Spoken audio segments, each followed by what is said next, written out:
Unity, le scandale Unity, on en avait parlé. Ils avaient exigé 20 centimes par installation de jeu, pour les développeurs, et même les tout petits développeurs. Et ça fait un paquet de pognon. Du coup, il y a eu une colère et un retour de flamme hallucinant de la part des développeurs. J'ai eu quelques témoignages de développeurs qui ont dit ça fait 2 ans qu'on bosse sur un jeu, le jeu était prêt dans quelques mois, on est en train de réfléchir à le migrer sur un autre moteur parce que la confiance est brisée, la confiance est foutue. Il y a plein de développeurs qui partent vers d'autres moteurs. Il y a une espèce d'épidémie de déception et de colère. Si bien qu'on a vu que Unity avait fait un premier tweet d'excuses et qu'il se donnait 15 jours pour revenir avec une meilleure réponse. Ça n'a pas suffi à calmer la colère. Unity revient sur sa politique controversée. Il accepte son erreur, s'excuse et modifie cette histoire de monétisation. Mais est-ce que ça suffira à ramener la confiance des développeurs? Je suis pas sûr. Parce qu'ils n'ont pas tout modifié là-dedans, vous allez voir.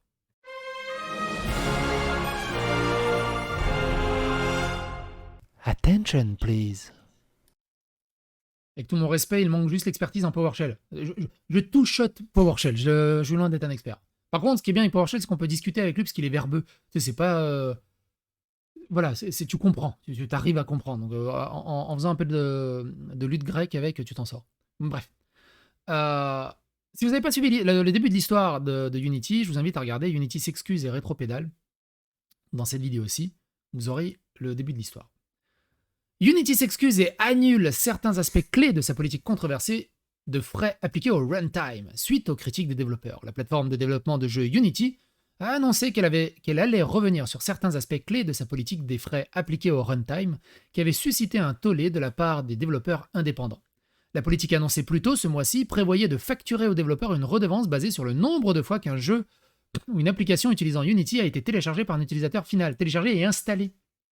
T'imagines, 25 millions d'inscrits sur le Game Pass, ton jeu est installé 12 millions de fois, fois 20 centimes, t'envoies la facture au développeur? Non. La redevance devait s'appliquer à tous les jeux ou applications qui dépassaient un certain seuil de revenus et de nombre d'installations, quel que soit le plan d'abonnement Unity utilisé.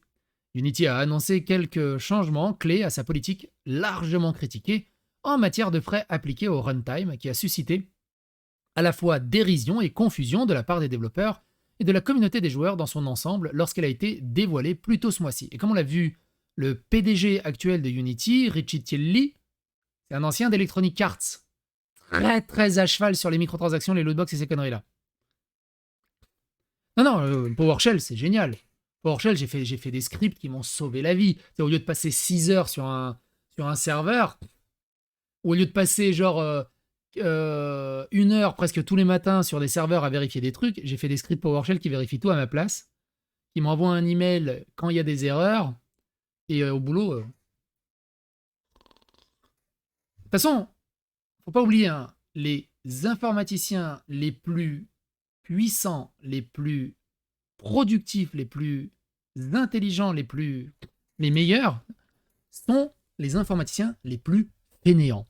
Plus t'embauches un informaticien fainéant, plus il sera qualitatif au travail. Moi, je suis une putain de feignasse. Moi, tu me dis, il faut 6000 clics pour faire ça, et ben, je vais passer 3 jours, une semaine à essayer de voir comment je peux faire 1000 clics au lieu de 6000 clics. Et après, c'est bien. C'est de l'optimisation. Bref.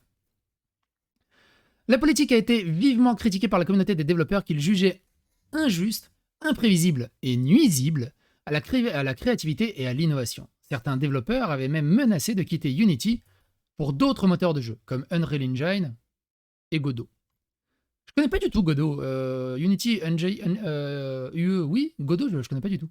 Certains ont indiqué que... Attends. Jeux développés avec Godot. Il y a des jeux connus avec Godot?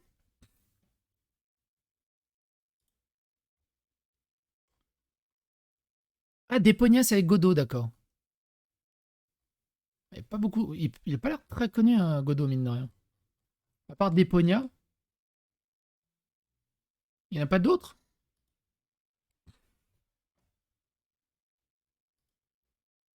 Il n'y en a pas d'autres?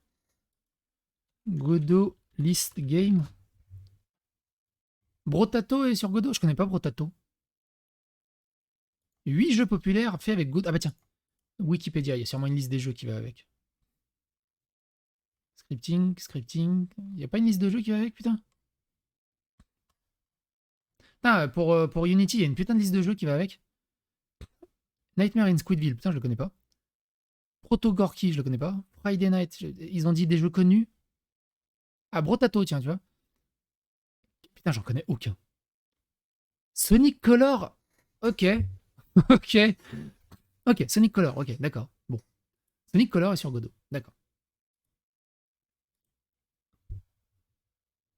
Certains ont indiqué que ces modifications ont été apportées unilatéralement sans véritable avertissement aux développeurs, les enfermant dans un produit qui n'ont d'autre choix que d'utiliser et de payer.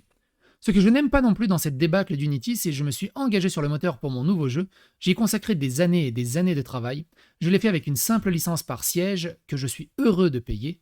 Maintenant, alors que je suis sur le point de le sortir, il lance quelque chose de nouveau. Ce n'est pas une augmentation de prix, mais un changement fondamental dans la façon dont nous travaillons ensemble. Je n'ai aucune option, je ne peux pas revenir en arrière, je ne peux pas me plier et payer. C'est une forme de chantage, ce n'est pas fiable. Comment vont-ils changer cela dans 2 ans, dans 10 ans? C'est dégoûtant et ça me donne envie d'aller ailleurs avec mes affaires. La plateforme va assouplir certains aspects importants des frais annoncés précédemment en supprimant entièrement les frais de du niveau Unity personnel, bien qu'il reste toujours sous une forme révisée sur les niveaux Unity Pro et Unity Enterprise. Dans l'annonce initiale, les frais de runtime devaient être perçus une fois qu'un jeu aurait dépassé un seuil minimum de revenus au cours des 12 derniers mois et aura dépassé un nombre minimum d'installations à vie selon le billet de blog. Ces frais d'installation varieraient en fonction du plan de tarification de Unity.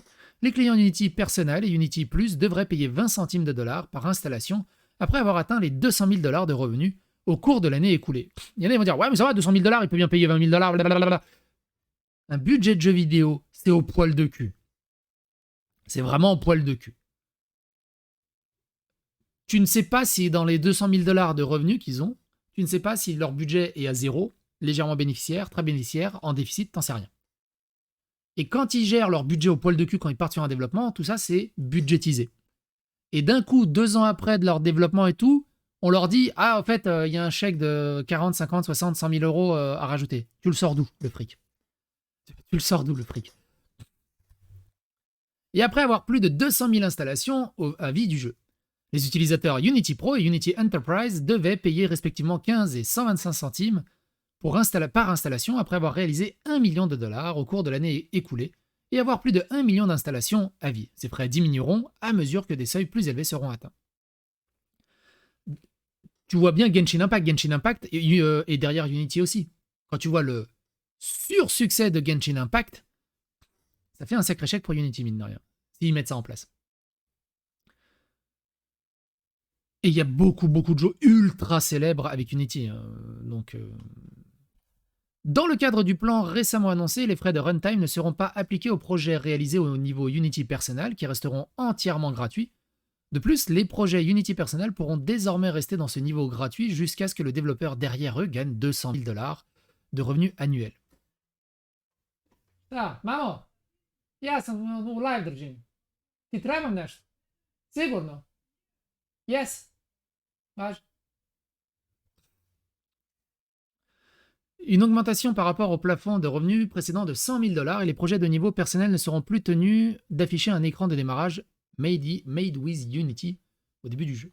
De plus, Unity indique désormais que le nouveau frais d'exécution ne seront facturés que pour les projets ayant atteint 1 million de dollars de revenus au cours des 12 derniers mois et 1 million d'engagements initiaux.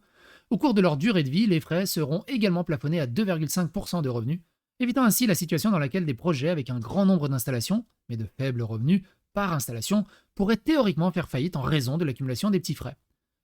Exemple, les jeux qui sont vendus à 90 centimes, à 1 euro. Les jeux qui sont gratuits, mais qui sont faits avec Unity. Qu'est-ce qu'on fait? Qu'est-ce qu'on fait?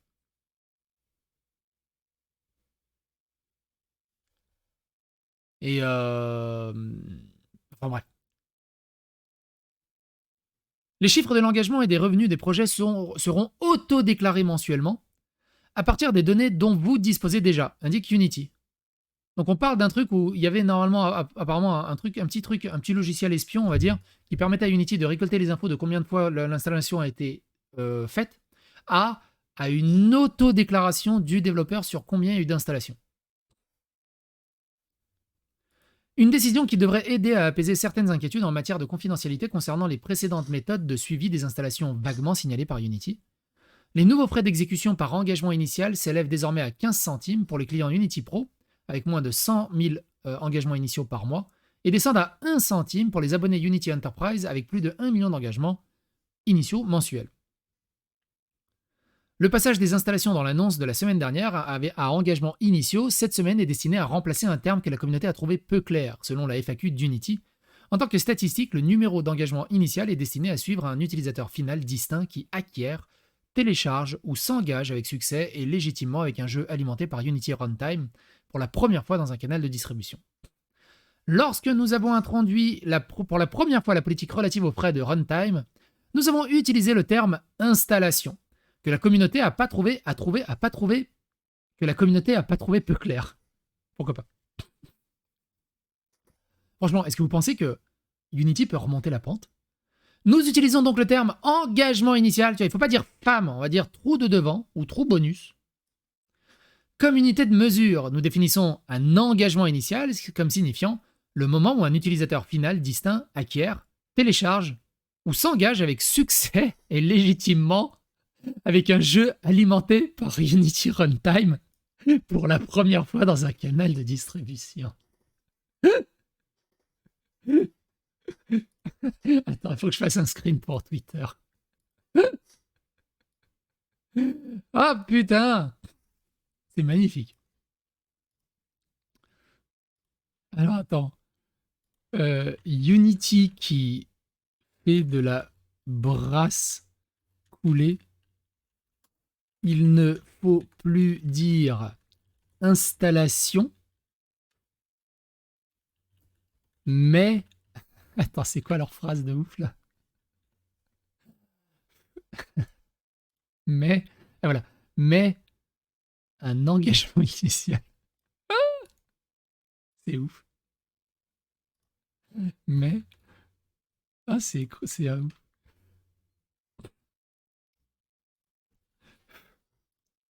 Donc je répète parce que c'est magnifique. Merci Ouin Ouin. Qui l'a fait Ouin Ouin? Salut Ouin Ouin. Comment va Ouin Ouin? Comment vous faites pour vivre avec des pseudos pareils, n'empêche? Bref.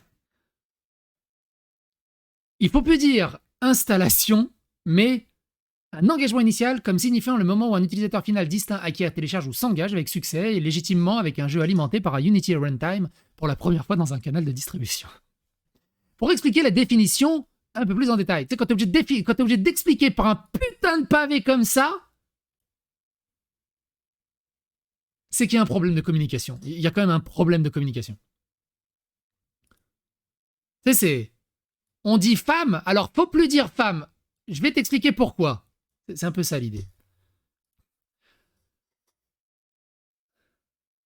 Ouin Ouin, c'est une référence d'un personnage d'Antoine de Caunes quand il présentait des... Oh putain, la rêve de ouf. Ah oui, oui, oui, oui, oui. Ah ouais, laisse tomber. Ah, tu m'as envoyé un shoot de nostalgie dans la gueule. J'avais totalement oublié ce personnage. Mais t'es pas obligé de gueuler. C'est vrai. Oh putain. Bref. Pour expliquer la définition un peu plus en détail, nous utilisons le mot distinct parce que nous ne voulons pas que vous vous inquiétez des situations dans lesquelles il est impossible de distinguer les joueurs, comme par exemple un jeu déployé dans un espace public comme un salon professionnel. Vous pouvez compter une telle situation comme s'il s'agissait d'un joueur. Nous utilisons le mot légitime parce que nous ne souhaitons pas facturer des activités liées au piratage ou à des personnes ayant obtenu le jeu de manière frauduleuse. Nous utilisons le terme utilisateur final car nous ne souhaitons pas vous facturer les activités de votre équipe de développement, de processus automatisés et d'autres personnes qui ne sont pas les véritables joueurs de votre jeu. Nous utilisons le... Genre les journalistes, c'est ça l'idée? Nous utilisons le terme pour la première fois car nous ne voulons pas vous facturer les joueurs qui jouent à votre jeu plusieurs fois, qui réinstallent votre jeu, parce que ça c'était aussi un truc de base, hein, c'est pour chaque installation du jeu. Donc il y avait des gens qui se disaient, bah ouais, on n'aime pas ce développeur, on va créer des bots qui désinstallent et réinstallent le jeu juste pour les flinguer financièrement. Ou qui installent votre jeu sur des appareils supplémentaires, parce qu'il y avait ça aussi au début, hein. Tu installes ton jeu sur Steam, sur Xbox, sur téléphone, ah, ça fait 3 installations. Dans un canal de distribution, nous entendons que pour un utilisateur final donné, les frais d'exécution seront facturés une fois pour chaque méthode par laquelle il a obtenu le jeu. Par exemple, s'il achète votre jeu sur 2 magasins d'applications différents, vous comptez et signalez l'engagement initial une fois par magasin, mais s'ils achètent votre jeu sur une boutique d'applications et le déploient sur 2 appareils différents, vous comptez et signalez l'engagement initial une fois. Lettre ouverte du PDG d'Unity. Et donc le PDG d'Unity a fait une lettre ouverte. Il a dit « Je m'appelle Mark Whitten et je dirige Unity Create qui comprend les équipes du moteur et de l'éditeur Unity. Je pense que Richie Kelly, il a dû se faire passer un savon monstrueux. Je vais commencer par ceci. Je suis désolé. Nous aurions dû parler avec un plus grand nombre d'entre vous et nous aurions dû intégrer davantage de vos commentaires avant d'annoncer notre nouvelle politique de frais appliquée au runtime. Notre objectif avec cette politique est de garantir que nous pouvons continuer à vous soutenir aujourd'hui et demain, et continuer à investir profondément dans notre moteur de jeu. Vous êtes ce qui fait la grandeur d'Unity, et nous savons que nous devons vous écouter et travailler dur pour gagner votre confiance. Nous avons entendu vos préoccupations et nous apportons des changements à la politique que nous avons annoncée pour y répondre. Notre forfait Unity personnel restera gratuit et il n'y aura aucun frais appliqué au runtime pour les jeux construits par Unity personnel. Nous augmenterons le plafond de $100 000 à $200 000 et nous supprimerons l'obligation d'utiliser l'écran de démarrage Made with Unity.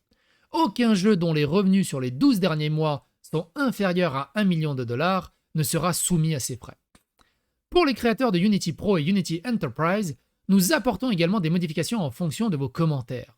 La politique relative aux frais appliqués au runtime n'entrera en vigueur qu'à partir de la prochaine version LTS de Unity livrée en 2024 et au-delà. Vos jeux actuellement livrés et les projets sur lesquels vous travaillez actuellement ne seront pas inclus, à moins que vous ne choisissiez de les mettre à niveau vers cette nouvelle version d'Unity. Nous veillerons à ce que vous puissiez respecter les conditions applicables à la version de l'éditeur Unity que vous utilisez tant que vous continuez à utiliser cette version. Pour les jeux soumis à des frais appliqués au runtime, nous vous offrons le choix entre une part de revenus à 2,5% ou un montant calculé en fonction du nombre de nouvelles personnes qui interagissent avec votre jeu chaque mois. Attends. Quoi ? Pour les jeux soumis à des frais appliqués au runtime, nous offrons le choix entre une part de revenus de 2,5% ou un montant calculé en fonction du nombre de nouvelles personnes qui interagissent avec votre jeu chaque mois. Ces deux chiffres sont autodéclarés à partir de données dont vous disposez déjà. Le montant le moins élevé vous sera toujours facturé. Mais c'est mafieux. On dirait les mafias dans les années 30 quand ils vont voir les restaurants dans les rues. Tu veux qu'on te protège ? Donne 30% de ton chiffre d'affaires. C'est ouf. C'est ouf. C'est quoi cette mafia ? C'est ouf. Et qui dit que dans 2, 3 ans, 4 ans, ils ne refont pas une autre modification et ils reviennent. Parce qu'en fait, ils ont fait juste un essai. Ça a gueulé et du coup, ils ont mis moins. C'est « Ouais, on va augmenter les impôts de 10%. Ouais, c'est scandaleux. Manifestation. Bon, 5%. C'est scandaleux. Manifestation. Bon, allez, on vous a compris. Évidemment qu'on est là pour vous. Blablabla. Bla, bla. On va le monter de 2%. Ouais, allez, 2%, ça va. Mais le truc, c'est qu'ils ont quand même monté. Et ils font ça tous les ans, et puis du coup, ça fait que monter. Impôts, taxes, tout le bazar. Et c'est ce qu'ils font avec les DLC, avec les lootbox, avec les microtransactions. Ils te sortent une dinguerie, et après ils te disent « Ouais, on vous a compris, en fait, c'est vrai, on est allé un peu trop loin, on va faire moins. » Mais ce petit moins, il est quand même déjà beaucoup trop haut. C'est qu'il n'y aurait rien dû avoir, en fait.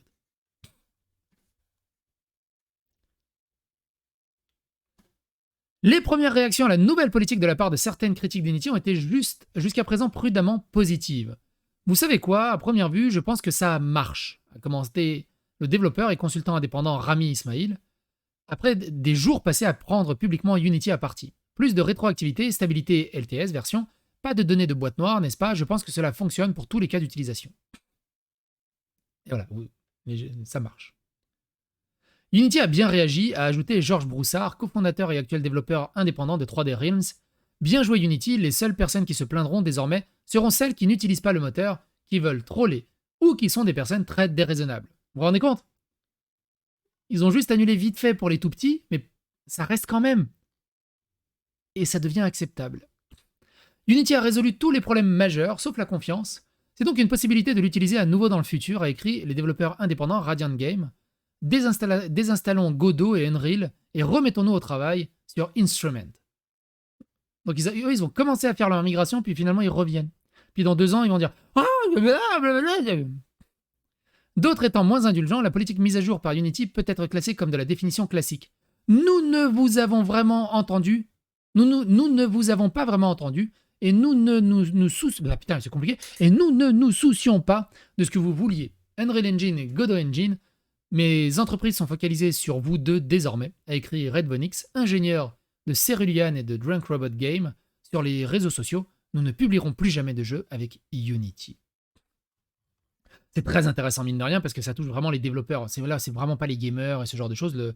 La polémique et la controverse, c'est vraiment dans le milieu des éditeurs et des développeurs, et c'est vraiment très intéressant. Par contre, on a beaucoup entendu les développeurs râler ou être d'accord, mais les éditeurs, pas un mot. Bref.